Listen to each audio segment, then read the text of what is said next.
Well, everybody, today I'm going to talk about one of those magical moment days, and it happened, and I love it, I enjoy it, and I encourage everybody to go to the Ronald Reagan library. It's over here in Simi Valley where the 118 ends. I remember when mi presidente, my faithful president, he passed away, and they had his memorial day for like 3 days. We had me, Maura, and one of our neighbors. We had to we drove to go say bye to Ronald Reagan at the library of Ronald Reagan, and it was awesome because the library has the limousine where he got shot. It has the Air Force One. It has the Marine One, and a lot of his movies, because he was a Western movie star. I remember we thought about it spontaneously, and we drove on the 118, not expecting anything and expecting everything at the same time. And it was awesome because during the way over there, it took us, a normal drive takes you about an hour, and this time it took us like about 6 hours. So it was awesome because everybody was patiently driving.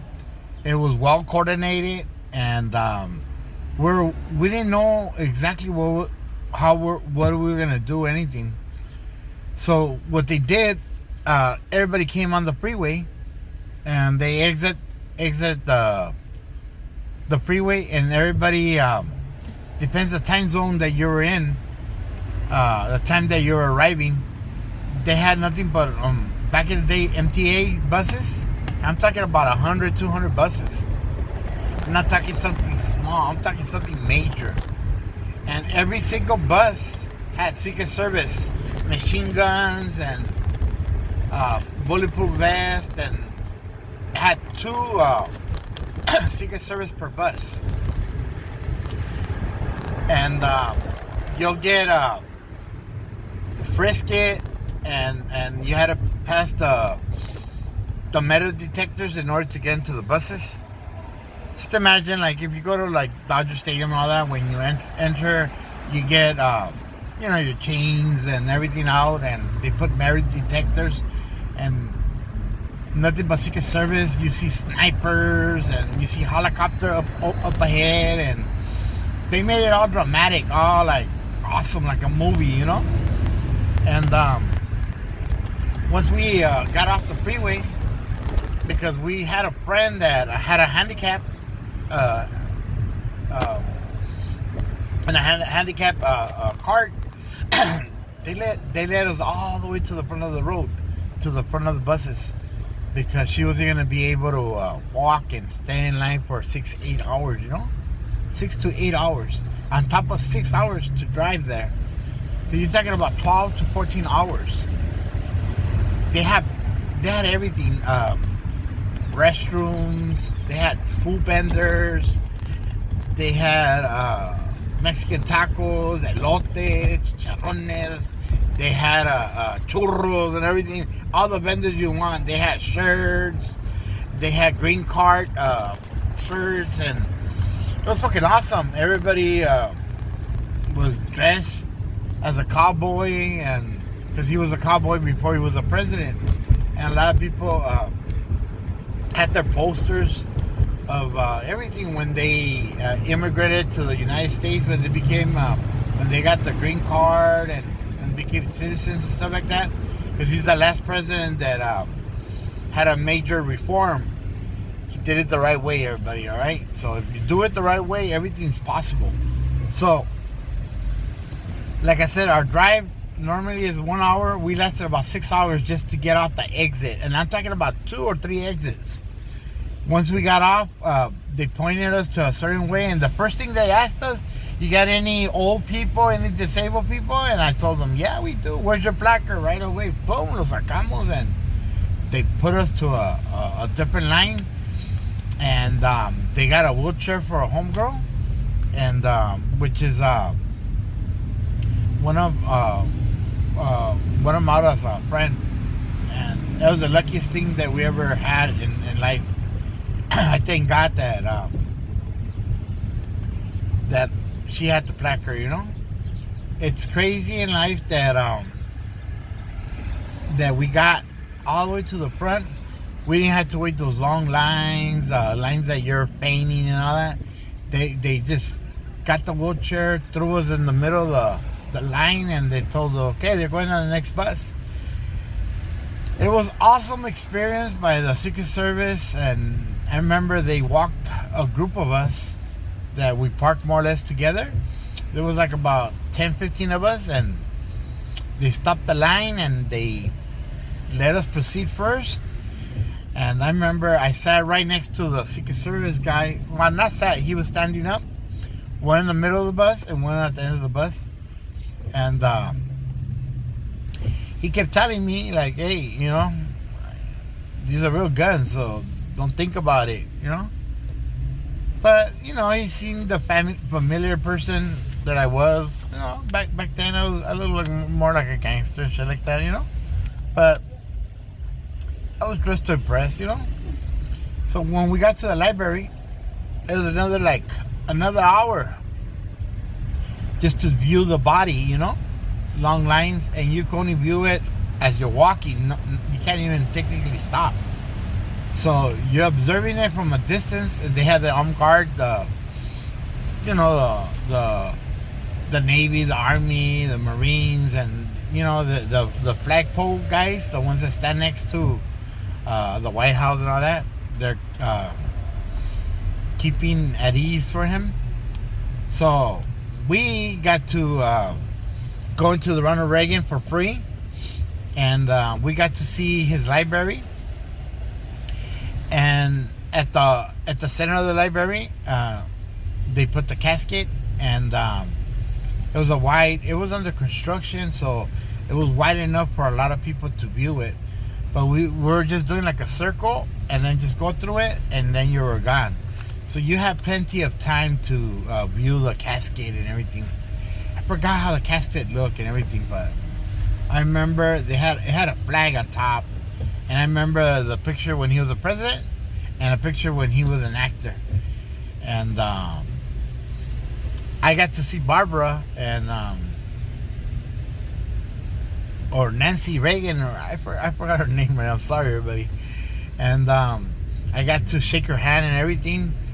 I don't know why I've been so privileged and so lucky to be at the right time, be at the right place at the right time. And people, for whatever, are a magnet to me, towards me. So once I met Nancy Reagan, that's her name. Once I met Nancy Reagan, I gave her my deepest apology, and I told her that Familia Carrillo and Cuevas and the Delgados are, you know, we're praying for him, and we always looked up, and we seen most of his movies, and I go, I'm a Republican, you know. And she was happy, and you know, I'm talking about, I had like, I say 30 seconds, 40 seconds just to give my condolences and to show her the respect that she deserved, you know, especially from this voting family member that vote them in power, you know. We decide who's eligible, who's ready to guide us. So after that, I went to Marine One. Marine One is a helicopter, and I've actually also been to the Nixon Library. He also has a Marine One, and it's like the White House, and it's awesome. But Ronald Reagan, they literally have Air Force One. When he finished his term as president, they gave him that Air Force One, and that Air Force One, they made like a airplane hangar. And I remember we got into Marine One, and we got to sit in the Oval Office, everybody. And I forgot what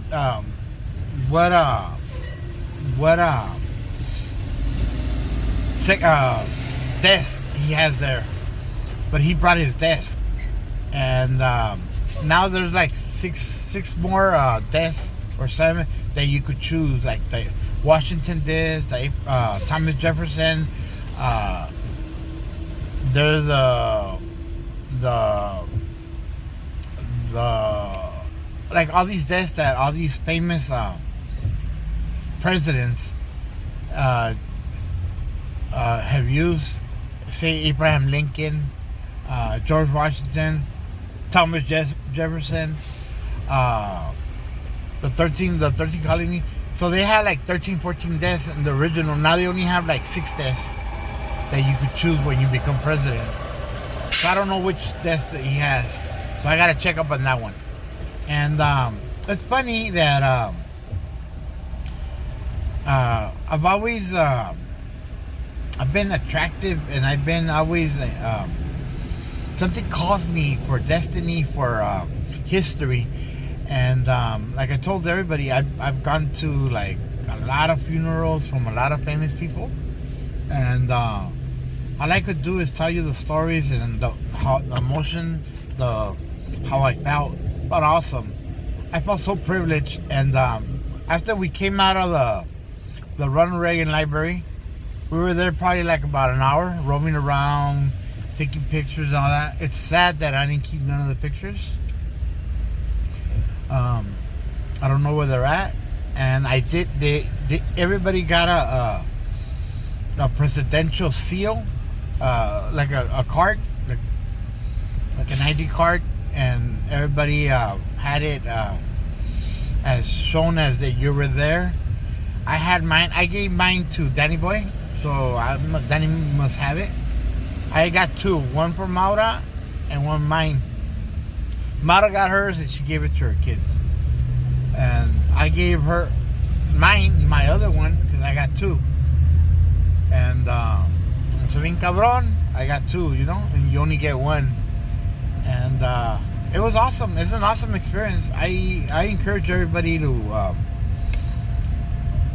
go to the Ronald Reagan Library. It's awesome. And there's a lot of libraries. There's a lot of stuff. We're privileged to have the Nixon Library and Ronald Reagan Library. And I just encourage everybody to find your footing in this life, and what do you like the most? Do it. Don't be afraid. Don't feel afraid to be spontaneous, adventurous, and stuff like that.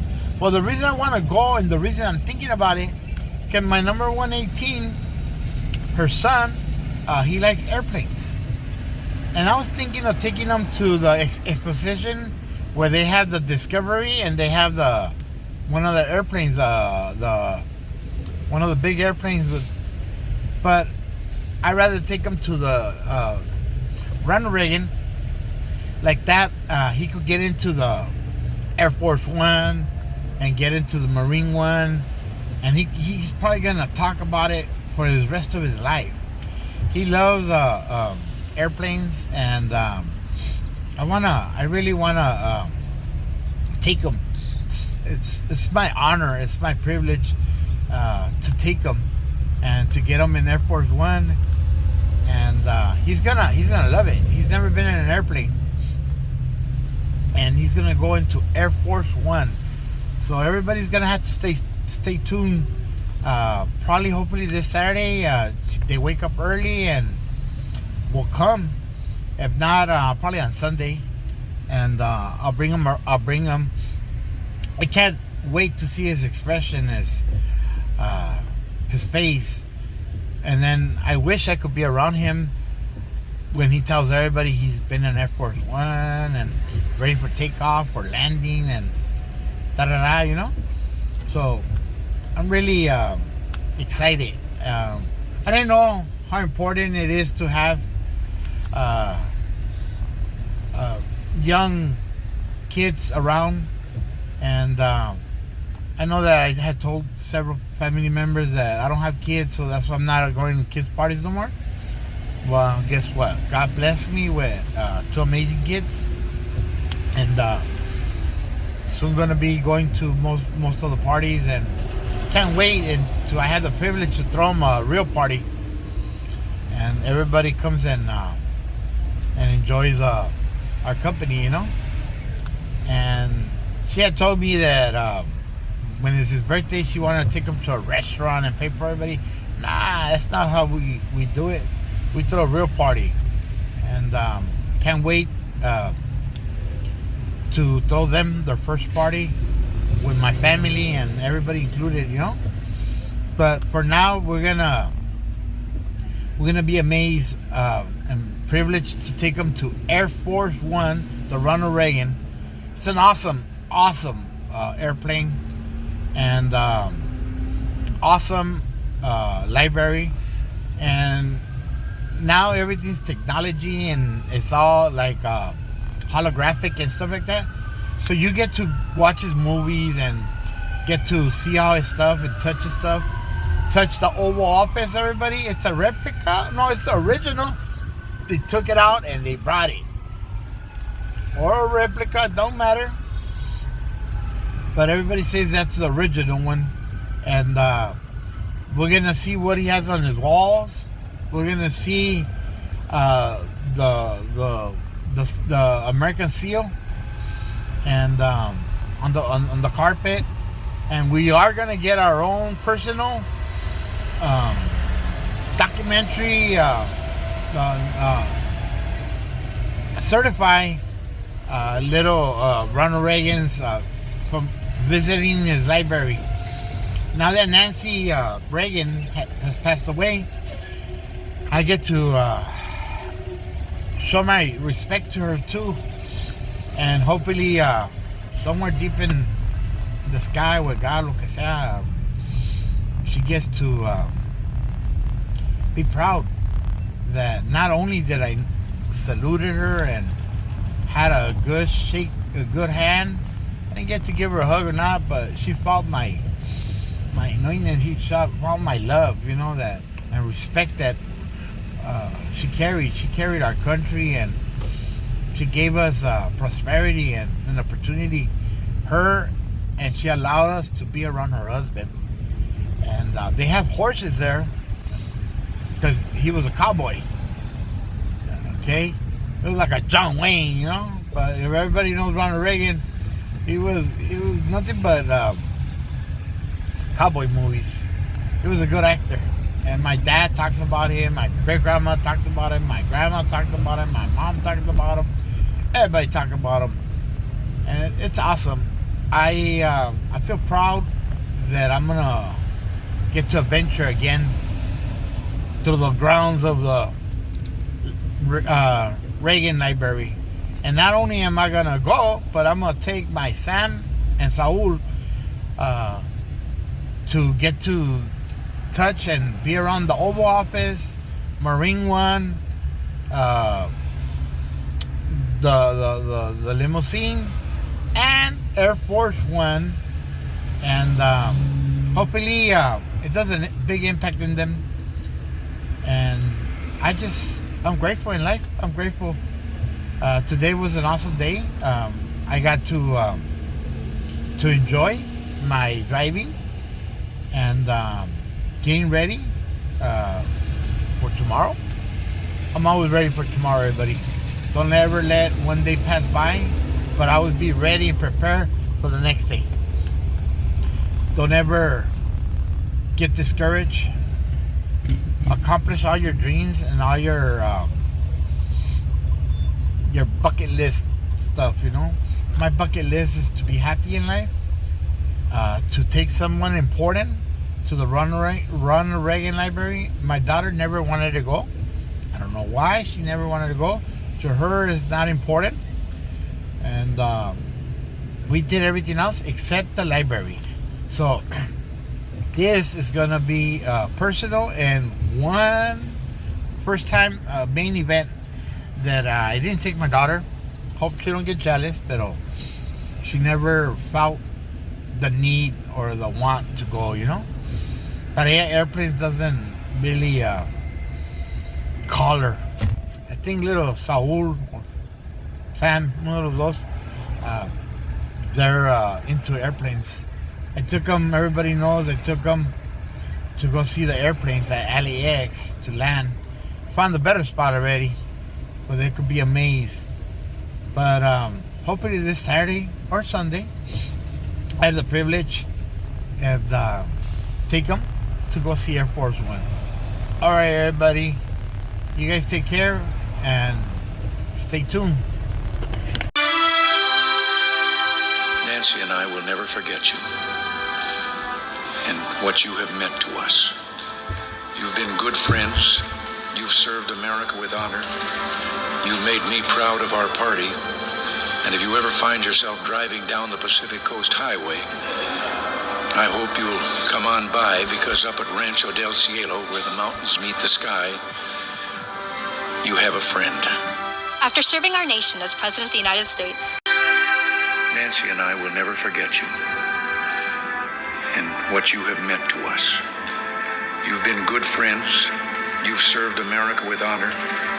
You've made me proud of our party. And if you ever find yourself driving down the Pacific Coast Highway, I hope you'll come on by, because up at Rancho del Cielo, where the mountains meet the sky, you have a friend. after serving our nation as President of the United States, Ronald Reagan returned to California with his wife by his side. There they lived out their lives, visiting the Reagan Library whenever they could. Although they loved the ranch, it's the Ronald Reagan Presidential Library that serves as their final resting place. When choosing a site for his presidential library, Ronald Reagan fell in love with the vistas from our Simi Valley campus. He specifically selected the property's west side for his memorial site. Facing the Pacific Ocean, the location is home to beautiful Southern California sunsets, horse trails, and an endless sky. President Ronald Wilson Reagan passed away on June 5, 2004, at the age of 93 with his wife and family at his side. People left flowers, American flags, and other symbols of their grief at U.S. embassies around the world, Ronald Reagan's birthplace, his college, and his presidential library here in Simi Valley. Beginning at noon on June 7th, President Reagan's casket lay in repose at the Reagan Library. Mourners from every walk of life and across the nation lined up for hours to have just a few moments at the casket, where almost 120,000 people filed past during a 30-hour period. On June 9, the president's casket was flown to Andrews Air Force Base in Maryland and driven by motorcade to the Ellipse near the White House in Washington, D.C., where a horse-drawn caisson brought it to the U.S. Capitol. There, President Reagan lay in state with a guard of honor for public viewing until June 11, where more than 104,000 people waited in line to pay their respects. While he lay in state, Nancy Reagan received visitors at Blair House, just across Pennsylvania Avenue from the White House.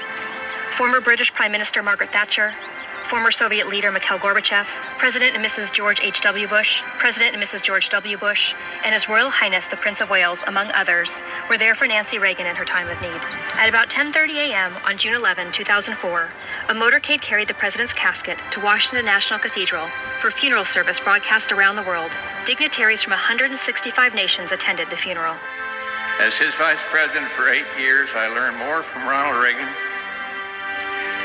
than from anyone I encountered in all my years of public life. I learned kindness. We all did. A great American and a great man, and I have lost a dear friend. But we have one beacon to guide us that Ronald Reagan never example. Let us give thanks today for a life that achieved so much for all of God's children. Just after 1 o'clock p.m., the journey back to California began. The plane that carried the president's casket dipped its wings in salute over his birthplace in Illinois, and again over the Ronald Reagan Presidential Library. In California, as in Washington, hundreds of thousands of Americans lined the streets to bid farewell as the president's funeral procession passed by. The president's casket reached the Reagan Library for burial just before sunset. I don't know why Alzheimer's was allowed to steal so much of my father before releasing him into the arms of death. But I know that at his last moment, when he opened his eyes that had not opened for many, many days, and looked at my mother. He showed us that neither disease nor death can conquer love.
Before her passing, Nancy Reagan visited her husband's gravesite every year on the anniversary of his death. On June 5th, 2014, Mrs. Reagan reflected by saying, "It is really hard for me to believe that Ronnie has been gone for 10 years. I still feel his presence every day and often find him in my dreams at night." On Sunday, March 6th, 2016, Nancy Davis Reagan passed away peacefully at her home in Bel Air, California, at the age of 94. On Wednesday, March 9th, she began her final journey to her husband's side. Her memorial procession departed that morning from Santa Monica Funeral Home and continued to the Ronald Reagan Presidential Library. Along the route, mourners saluted from freeway overpasses and lined streets to pay their respects. Upon arrival at the library, representatives from every military branch served as pallbearers. For the next 2 days, her casket lay in repose.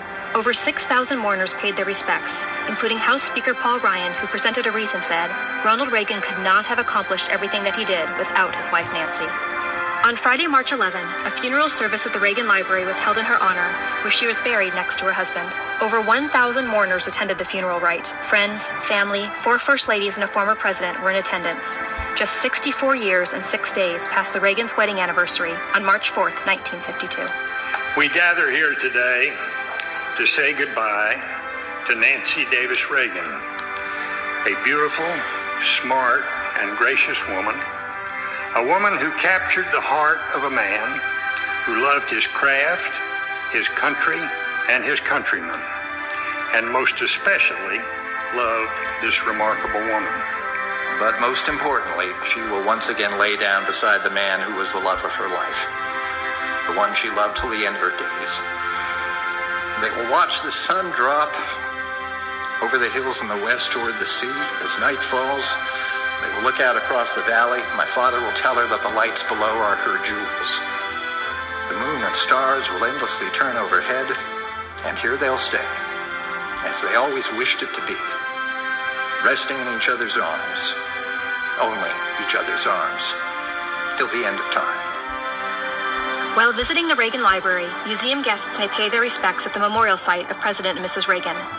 Etched into the memorial's back wall is a quote from Ronald Reagan, which reads, "And I know in my heart that man is good, that what is right will always eventually triumph, and that there is purpose and worth to each and every life." Thank you for joining us today. We hope you Presidency in 1989, he seemed as ageless as ever.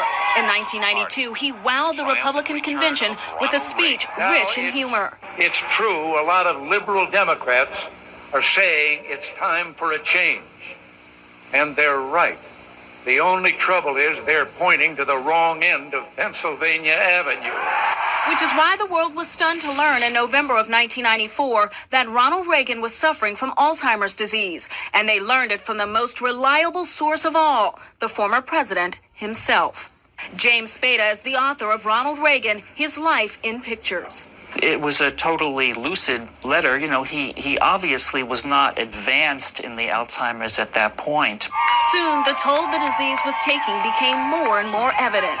There's a very, very sad story about a visitor going to see him. They gave him a model of the White House, And he looked down on it, and he was very puzzled, and he said, I know this place has some importance in my life, but I can't remember what it was. Suddenly, Ronald Reagan became a very private citizen, spending most of his time at his Los Angeles home under the watchful and loving eye of his wife, Nancy. But now and then, there was a flash of the old Reagan magic. I definitely felt a sense of greatness when I was standing next to this man. Rostic Denenberg will never forget his encounter with the former president, immortalized in this picture. It's one of the last public photos of Ronald Reagan, taken in a Los Angeles park in 1997. It seemed that he was a very charming person. Obviously, was suffering from Alzheimer's at the time. However, he was coherent. Early in 2001, the 89-year-old Reagan was hospitalized with a broken hip. Ironically, his daughter Maureen was in another hospital right across the street for treatment of a melanoma condition that would later prove fatal for her at age 60. I don't think Ronald Reagan was aware that his daughter had died. Such was the toll the disease had taken. In a 60 Minutes 2 interview 2 years ago, Mike Wallace asked Nancy Reagan a difficult question about her husband. Do you think he knows you still? I don't know. His son Michael Reagan was there for the final farewell, along with Nancy and her children, Ron and Patty. Just before he died, he opened his eyes and he looked into Nancy's eyes, and then he passed away. And she said, that was the greatest gift you could ever have given me. This was Nancy Reagan's simple and moving farewell to the man she adored for 52 years, a final kiss. It was a poignant moment in a day filled with emotion and somber pageantry as America came to a virtual standstill to mark the passing of the 40th president. Cannon roared and Nancy Reagan watched stoically as the president's coffin was brought out of the Capitol Rotunda where it had lain in state. Inside Washington's majestic National Cathedral, there was an unprecedented gathering of American and global leaders past and present, including old allies, former adversaries, and former presidents sitting together.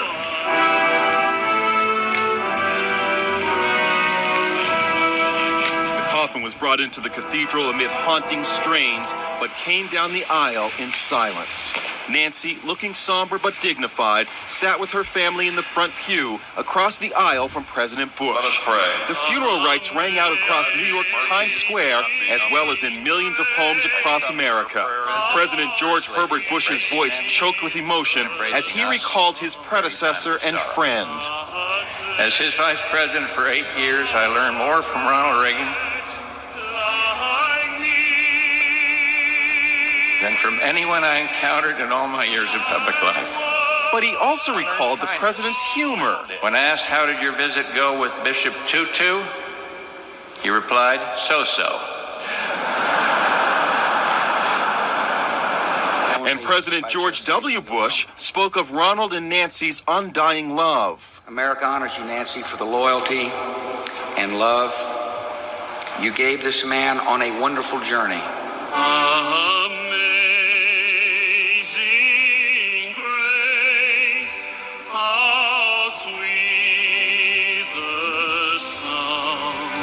Irish tenor Ronan Tynan sang the classic inspirational hymn, an echo of Reagan's Irish roots. There was an emotional moment for Nancy as her husband's coffin was brought back down the aisle. And so Ronald Reagan began his final journey to the Presidential Library in California. Stacey Galandi is there. At the same time the state funeral was taking place in Washington, D.C., final preparations were being made right here behind me at the Reagan Presidential Library, the former president's final resting place. He chose this place because of its location. The gravesite overlooks the rolling hills of the valley all the way out to the Pacific Ocean. The president left Washington for the last time as the plane carrying his body flew west toward a final sunset.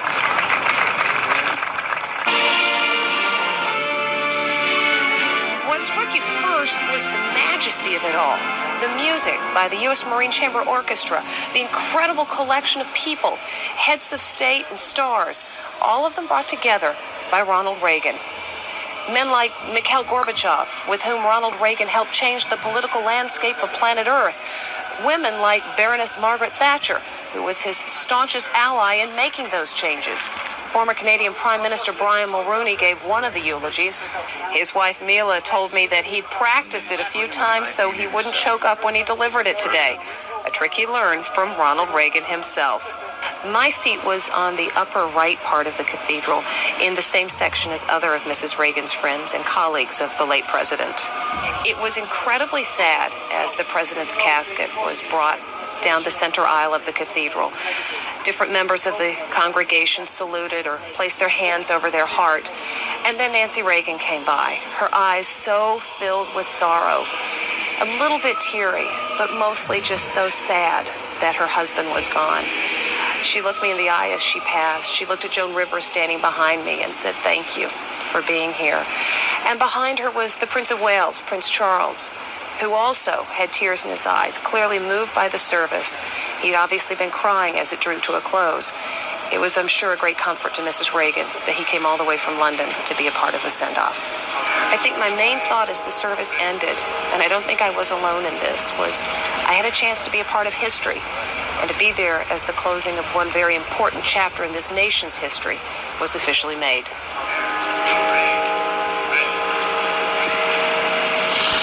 At the Reagan Library this Friday, March 11th, beginning at 11 a.m. The funeral service will be closed to the public. It will most likely be televised, so that information will be forthcoming. We are allowing the public to come up in 2 separate days at 2 separate times to come up to the library to pay their respects to Mrs. Reagan while she lay in repose here at the Reagan Library. Those times are this Wednesday, March 9th, from 1 p.m. until 7 p.m., and again this Thursday on March 10th from 10 a.m. to 2 p.m. All the information will be located on our website at reaganlibrary.com of how to do that. Basically, there's an off-site parking lot at an old Bank of America lot located about 2 miles down the road. People will park at that remote lot, be shuttled here to the Reagan Library to pay their respects. For security purposes, no large bags, no backpacks. Strollers will be allowed on the premises, but not in the lobby in and of itself. More information will continue to come out throughout the week. Everything will be loaded at reaganlibrary.com. And that's what we have for you. Lying in repose at the Ronald Reagan Presidential Library. House Speaker Paul Ryan paid his respects yesterday. Ben Tracy is at the library in Simi Valley, California, where the crowd is expected to be very large today. Ben, good morning.